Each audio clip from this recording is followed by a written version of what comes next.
Mm.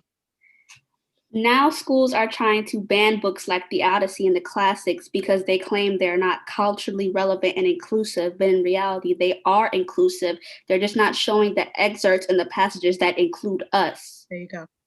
That's it. It almost feels like they're still, by banning them, right?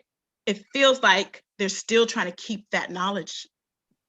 Yeah, exactly. They're trying to keep away this, oh, we have greatness stored in us, but it's lying dormant. Yes, yes, yes. Frank Snowden is so beautiful because this is what he does. He goes and he actually digs up this truth and reveals it. And then he shows us in his book where they're mentioned in the ancient texts, in the Odyssey, in the histories, all these ancient texts. They don't hide them. They don't hide them from us. So he helps you find where we are in these ancient texts that people claim are culturally irrelevant. Sorry. I'm sorry. I was saying modern education really does a good job at concealing that history, or it may just because they're ignorant to the point to where they don't know that we are included in that history as well. Yes. And I wanted to reference something that we were talking about in my last class, which is um, Black politics. Yes. And we were discussing how when we look at the Greeks, we don't really see the African people there. But in reality, the ancient Greeks and Romans were going to Egypt to learn from our people. Yes. So we are really the source of knowledge for a lot of things that they are writing down and recording that we study today. Yes. They're originally African thought. Yep.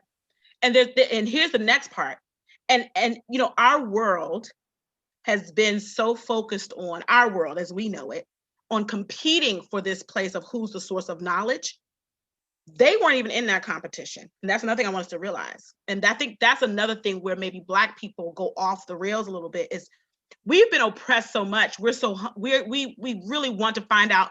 I brought something good to the table, even more so. But if we go back to the mindset of the classical time period, even though it had its issues, and they probably had prejudices and judgments that they had in their own right, but not in the way that we experience it today. Back then, they had no issue with sharing knowledge with each other. Like if you read some of the ancient texts, they will tell you, I got this idea from the Egyptians. And Frank Snowden explains that the Egyptians meant basically the continent of Africa because it was an empire. They're not ashamed to mention their source of knowledge. But when it gets into the wrong hands, that is removed. And what we want to get to is that place where all of humanity is coming together equally to share the wealth of knowledge that we all bring to the table as human beings. Any other thoughts?